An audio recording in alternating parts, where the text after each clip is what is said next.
मीरा गोपालन लिखती हैं, What to do when mind wishes to pursue many hobbies and my attention is dragged in all directions. Nowadays, random creative ideas to appear. I am perplexed, unable to focus. Please guide. लिखती हैं कि तरह तरह के जब शौक hobbies उभर आएँ और ध्यान इधर उधर कई दिशाओं में खींचा जा रहा हो तो क्या करें। देखिए, वक्त होता है, कभी कभी सचमुच में एक ऐसा वक्त होता है जब हम बहुत सारी दिशाओं में खींचे जा रहे होते हैं, फिर उसी खींचातानी के बीच से फोकस निकलता है।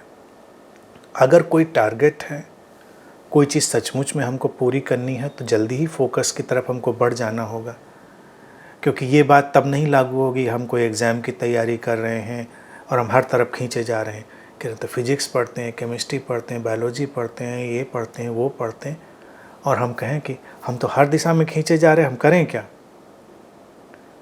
तब हमको फोकस करना होगा कि भाई ये जो हमको पेपर देने हैं वो अभी फ़िज़िक्स का देना है तो उधर ही फोकस करना है, वो प्रैक्टिकल होगा।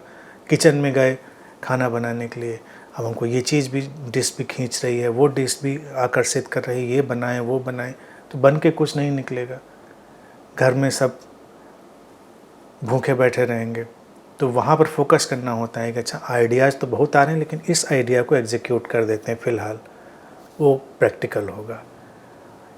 अब जब क्रिएटिव आइडियाज़ आ रहे होते हैं तो क्रिएटिव आइडियाज़ में कभी कभी ऐसी बबलिंग सी सिचुएशन होती है। ये थोड़ी डिफरेंट सिचुएशन है मीरा जी, कि वो अचानक कुछ क्रिएटिव आइडियाज़ बबल्स की तरह हमारे भीतर आते हैं, हम उनको वॉच करते हैं, फिर उसमें से कुछ थोड़ी देर में स्टिल हो जाते हैं और वो स्टिल होकर फिर एक कोई नया क्रिएटिव डायमेंशन पकड़ते हैं।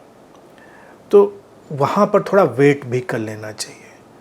उस प्रतीक्षा में कभी कभी कुछ बड़ा सुंदर सा निकल कर आ जाता है, क्योंकि ये जो टाइम है ये वही टाइम है जब अभी एक शफलिंग चल रही है, तो उसको उस दृष्टि से देखना चाहिए, थोड़ा वक्त देना चाहिए। हमारा जो मन है कई दिशाओं में भाग रहा है, इधर जा रहा उधर जा रहा, कोई बात नहीं, ये उसको रिजुवनेट करने का एक ढंग है। लेकिन हम वॉच कर रहे हैं और हमको किसी क्रिएटिव डायरेक्शन में जाना है, पहुंचना है, ये तो हमको पता है। तो वो हमारी वॉचफुलनेस से ही धीरे से वो जो क्रिएटिव डायरेक्शन है या वो चीज़ है वो पिन पॉइंट हो जाएगी, ऐसा हो सकता है। तो इसलिए उसको कभी कभी वक्त दिया जा सकता है।